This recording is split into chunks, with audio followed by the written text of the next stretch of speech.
ये संपत्ति हमारे पुरखों ने, उसमें ऐसा नहीं कि बैकवर्ड मुसलमान भी कुछ ज़मींदार तबके के थे, उन लोगों ने भी अपनी ज़मीनें वक्फ किया है। 50 साल के बाद दाखिल किया सुप्रीम कोर्ट में सरकार ने तो अपना पक्ष, केंद्र सरकार ने, तो मुसलमानों के पक्ष में था और उस रिजर्वेशन का लाभ पसमानदा मुसलमानों को मिलता। कौन कर रहा है ये जगदम्बा पाल, ये सरकार के बिके हुए जेपीसी चेयरमैन बनाए गए हैं। इनको भी लगा बुढ़ापे में हम जेपीसी में थोड़ी सी भारतीय जनता पार्टी की मदद करेंगे और इस ज़मीनों में खुरद-बुर्द करके हम केंद्र सरकार को दे देंगे।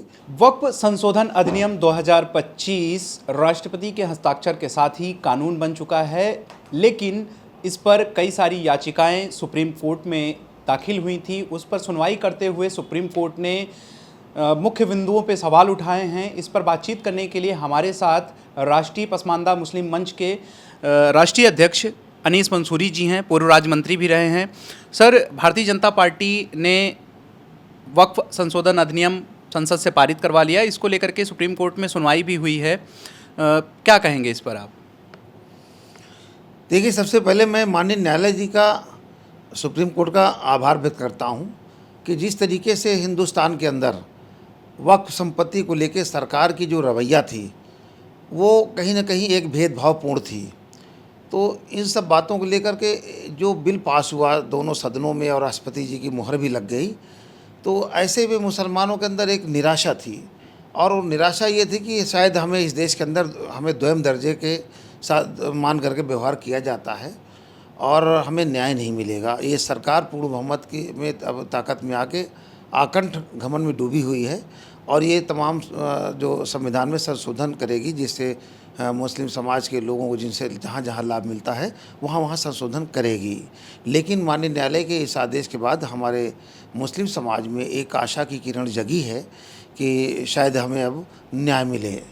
आप न्याय की बात कर रहे हैं, भारतीय जनता पार्टी हो, उनके सहयोगी संगठन हो, लगातार ये कह रहे हैं कि इसका जो मेन फ़ायदा मिलने वाला है जिस समाज के आप राष्ट्रीय अध्यक्ष हैं, पसमानदा समाज को, गरीब मुसलमानों को, आप कह रहे हैं कि न्याय नहीं मिल रहा।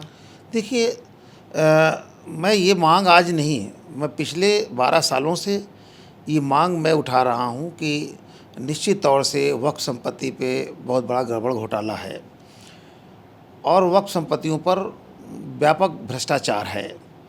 और मैंने बार बार प्रधानमंत्री जी को लिखा और राष्ट्रपति जी को भी लिखा, तमाम जो भी चैनल्स जहां हमें लगा कि शायद हमारी बात वहां सुनी जाए, उन चैनल्स को हमने टच किया, लेकिन उस समय उन्होंने कोई विचार नहीं किया। हज के मसले पे, 3 तलाक के मसले पर, सीए के मसले पर, एनआरसी के मसले पर, धारा 370 के मसले पर, जो मुसलमानों के हक में ये संविधान में कानून था, धीरे धीरे भारतीय जनता पार्टी संविधान को संशोधन कर ख़त्म कर रही है।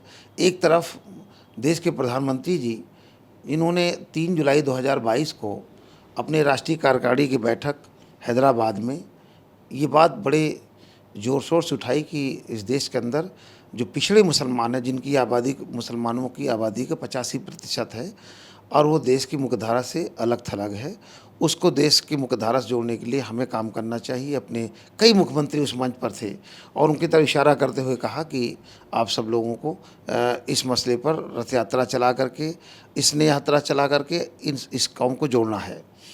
लेकिन 30 साल का वक्फा गुजर गया, वो प्रधानमंत्री जी के एक वो भी जुमलेबाजी ही साबित हुई। रही बात, आपने ये कहा कि हज, तमाम मसले ऐसे थे, लेकिन वक्फ जो आज जिस पे चर्चा हो रही वक्फ संपत्ति पर, हमने ये उनको ये कहा था कि जो ये संपत्ति हमारे पुरखों ने, उसमें ऐसा नहीं कि बैकवर्ड मुसलमान भी कुछ ज़मींदार तबके के थे, उन लोगों ने भी अपनी ज़मीनें वक्फ किया है। तो जो हमारे पुरखों ने जो वक्फ किया, वक्फ 2 तरह से होता है। एक वक्फ अलल औलाद होता है, इसके अंतर्गत है जिसके परिवार के लोगों ने वक्फ किया, उन्हीं के परिवार के लोग उस पर काम कर सकते हैं। अगर उनके परिवार में कोई नहीं बचा तब वो वक्फ अलल खैर हो जाता है। एक वक्फ अलल खैर वो होता है जो हमने दान दे दिया किसी को, उसका कोई भी मुसलमान लाभ उठाए।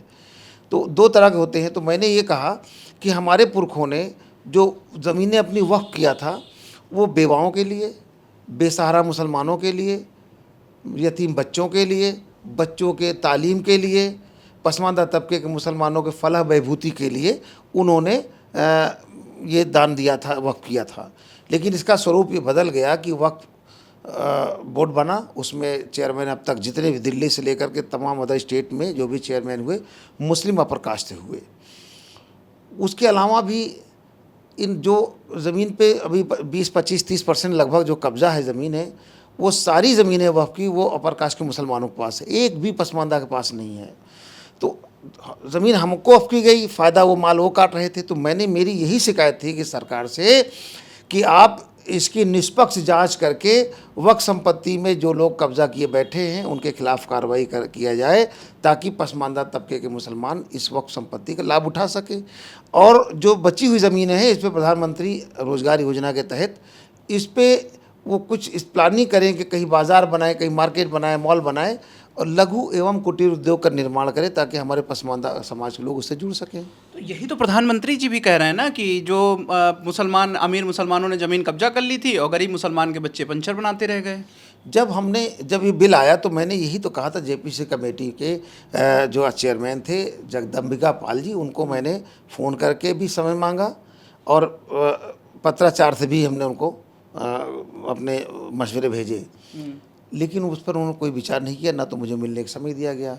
मैं सिर्फ यही चाहता था कि सरकार वक्फ संपत्ति बिल लाने से पहले एक ड्राफ्ट तैयार कर ले और ये बता दे कि इस पे अपर कास्ट के मुसलमानों का कब्ज़ा है और ये ज़मीनें पसमानदा के लिए थी, और सरकार ये कह देती कि मैं इस पे एक बार निष्पक्ष जांच करके और हम इस ज़मीन पर ये प्लानिंग करके और गरीब मुसलमानों को लाभ पहुंचाना चाहते हैं, तो वो ड्राफ्ट बना के हमारे सामने पेश करते तो मुझे लगता कि ये ज़मीन पे हमारे लिए ये काम करने जा रहे हैं। आपने ड्राफ्ट बनाए नहीं, आप बिल पास कर दिए। अब आपकी बात पे कैसे विश्वास किया जाए कि आप हमारे साथ ईमानदारी बरतोगे, चूँकि आप एक तरफ पसमानदा के लिए राग अलाप रहे हैं, घड़ियालू आंसू बहा रहे हैं, और दूसरी तरफ पसमानदा के जितने भी हक हैं आपने धारा 370 में जो उसमें गरीब मुसलमानों के हक पे डाका डाला, आपने धारा 370 पे के अलावा आपने संविधान की धारा 341 पैरा 3 के अंतर्गत जो गरीब और पसमानदा तबके के मुसलमानों को रिजर्वेशन दलितों को बराबर मिलता था,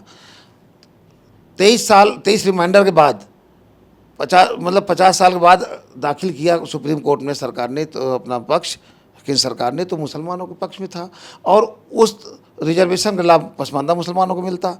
लेकिन आप पसमानदा की बात करते हो और सारे बिल जो है उनके खिलाफ लाते हैं।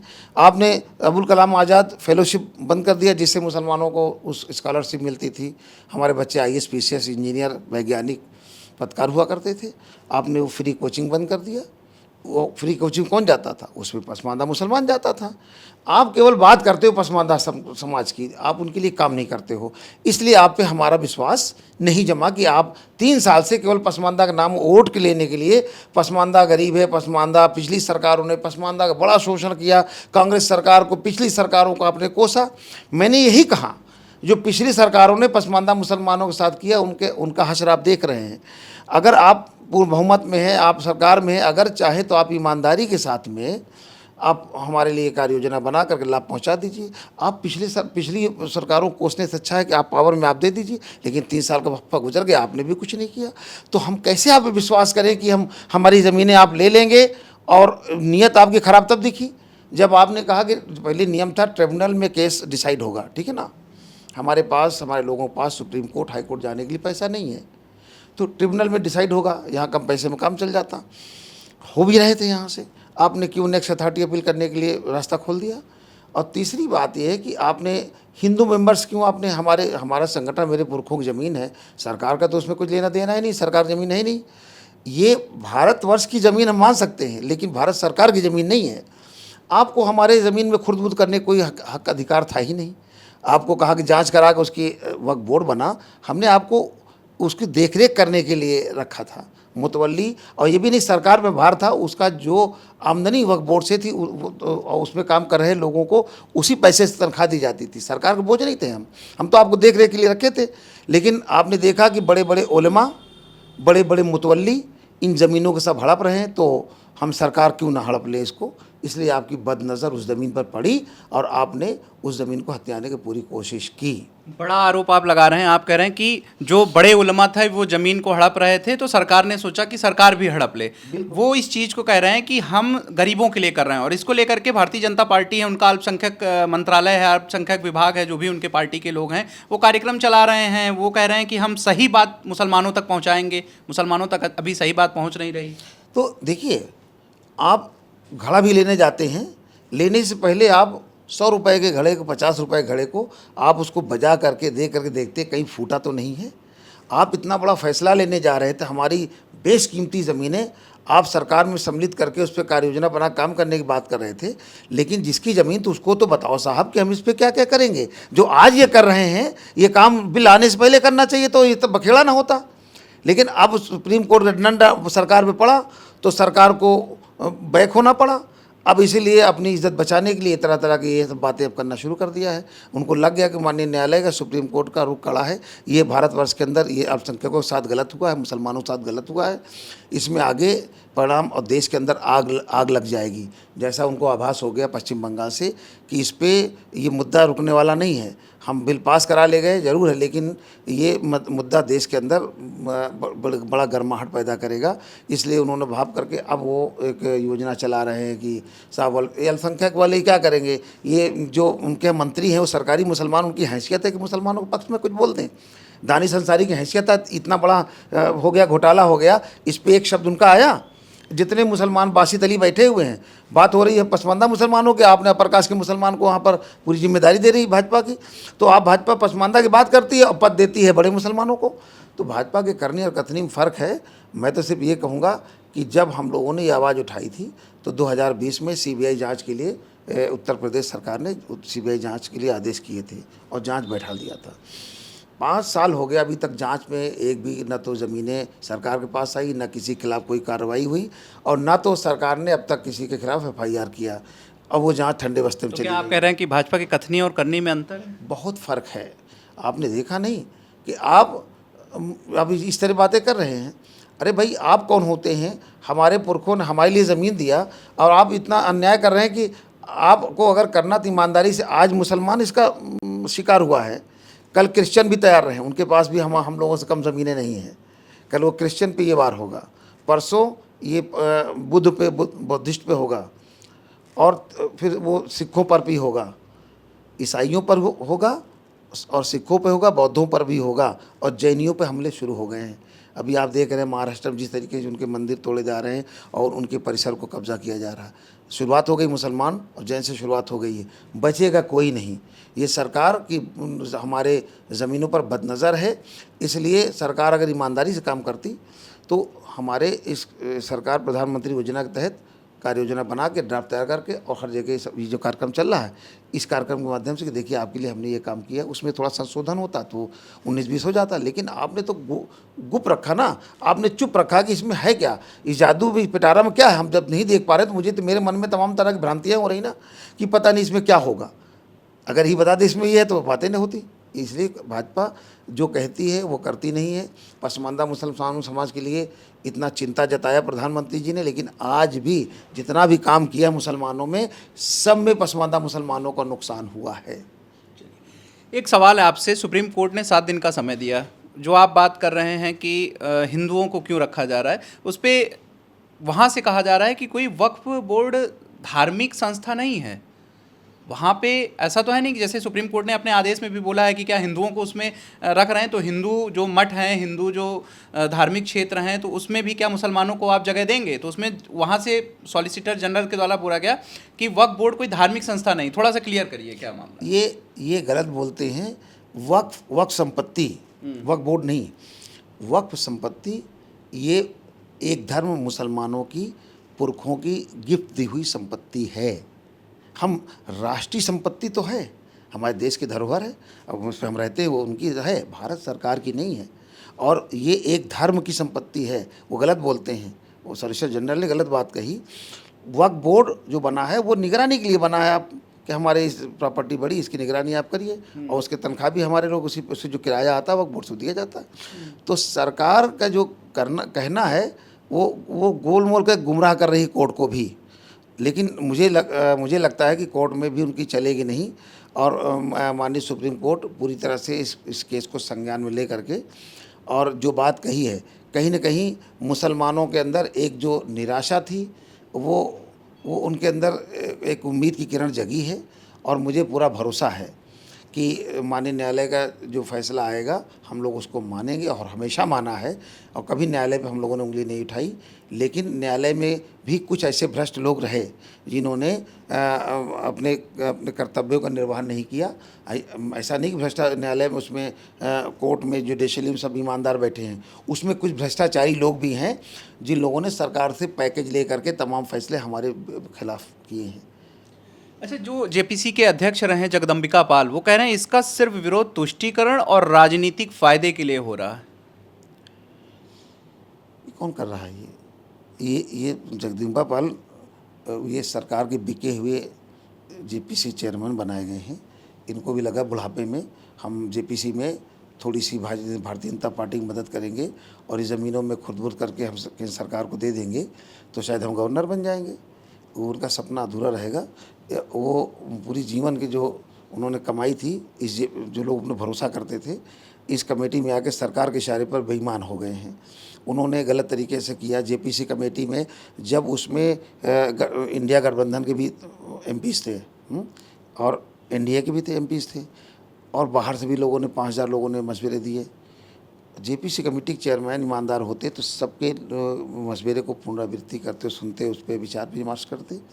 लेकिन आपने कहा नहीं साहब, जितने मशवरे आए गलत है, जितने इंडिया गठबंधन के एमपीज़ ने गलत सलाह दी है। 14 मेंबर जो सदस्य थे उनके, भारतीय जनता पार्टी इंडिया गठबंधन के, उनके मशवरे सही हैं।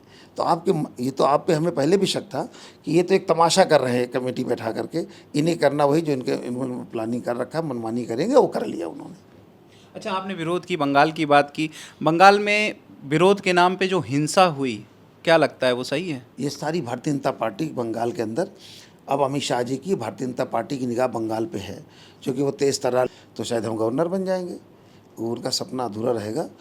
वो पूरी जीवन की जो उन्होंने कमाई थी, जो लोग अपने भरोसा करते थे, इस कमेटी में आके सरकार के इशारे पर बेईमान हो गए हैं। उन्होंने गलत तरीके से किया। जेपीसी कमेटी में जब उसमें इंडिया गठबंधन के भी एमपीज़ थे, और एनडीए के भी थे एमपीज़ थे, और बाहर से भी लोगों ने 5000 लोगों ने मशवरे दिए। जेपीसी कमेटी के चेयरमैन ईमानदार होते तो सबके मशवरे को पुनरावृत्ति करते, सुनते, उस पर विचार विमर्श करते। लेकिन आपने कहा नहीं साहब, जितने मशवरे आए गलत है, जितने इंडिया गठबंधन के एमपीज़ ने गलत सलाह दी है। 14 मेंबर जो सदस्य थे उनके, भारतीय जनता पार्टी इंडिया गठबंधन के, उनके मशवरे सही हैं। तो ये तो आप पे हमें पहले भी शक था कि ये तो एक तमाशा कर रहे हैं कमेटी बैठा करके। इन्हें करना वही जो इन्होंने प्लानिंग कर रखा, मनमानी करेंगे, वो कर लिया उन्होंने। अच्छा, आपने विरोध की, बंगाल की बात की।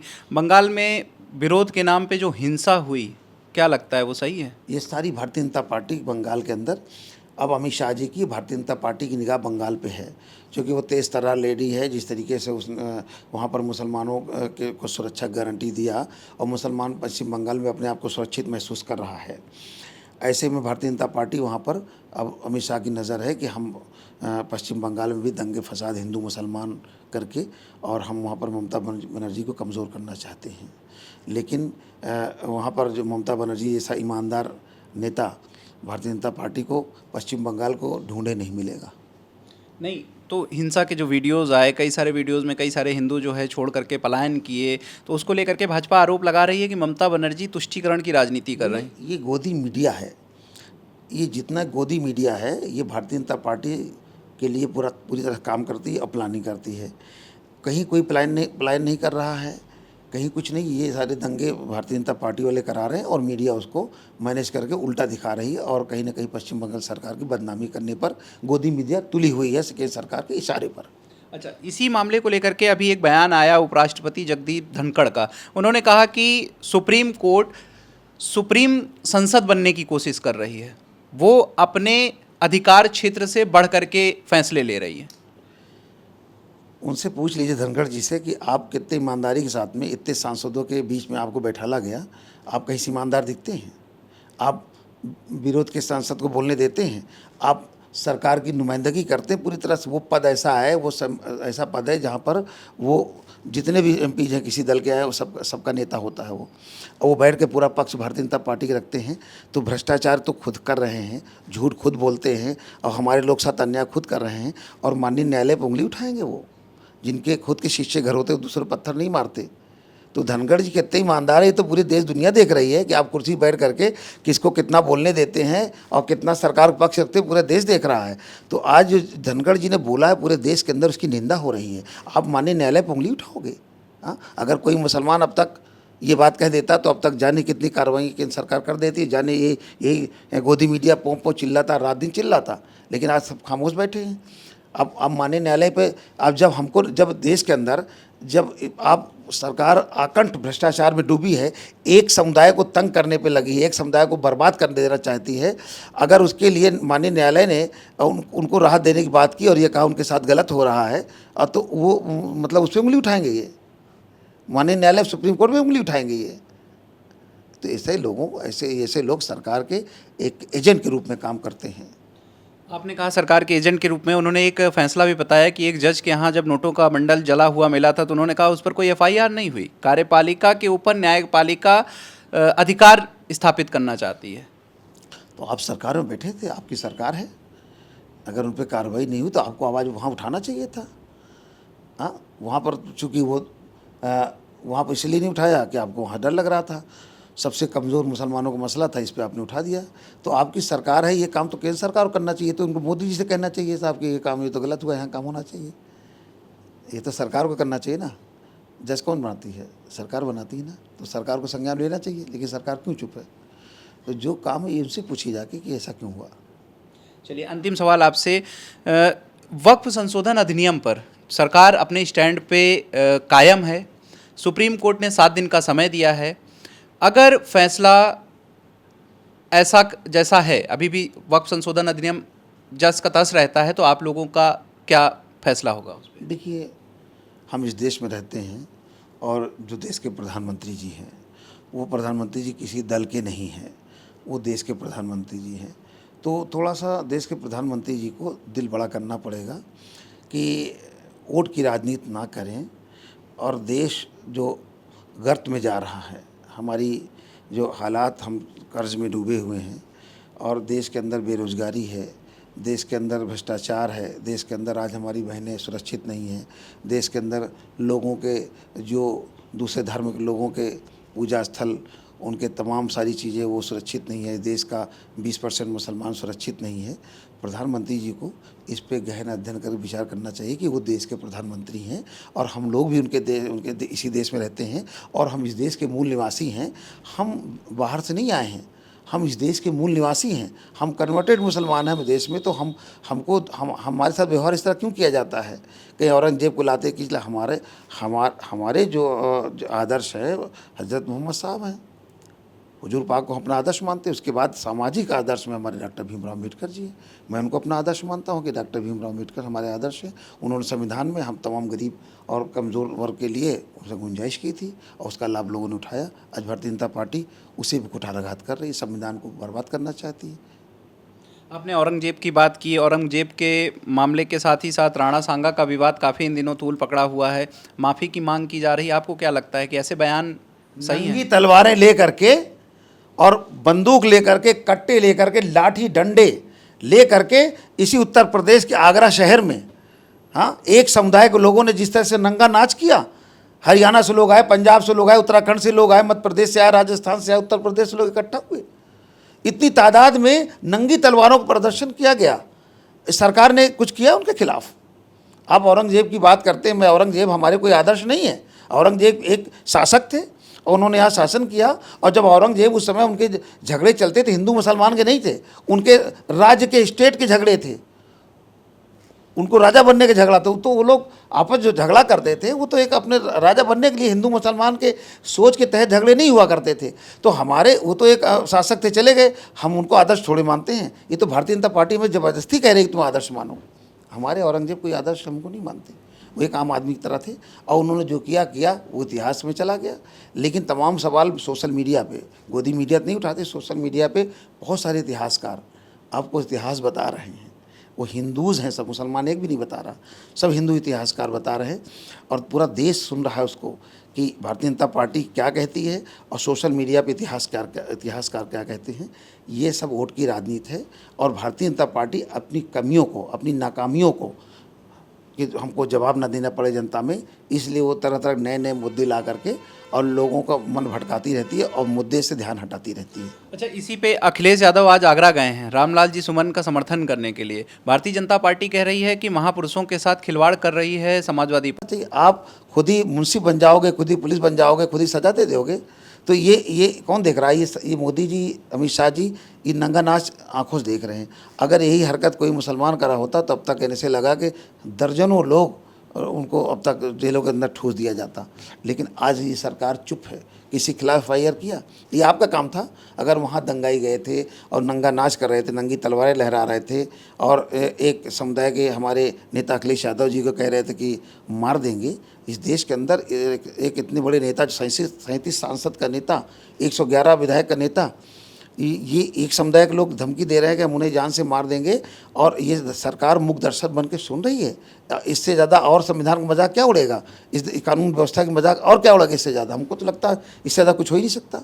तो एक दलित समाज को ये दलित देख रहा है कि एक दलित ने अगर एक इंसाफ की बात बोल दी तो पूरे देश के वो सामंतवादी लोग, जो सामंत सोच के लोग, उस पर टूट पड़े हैं।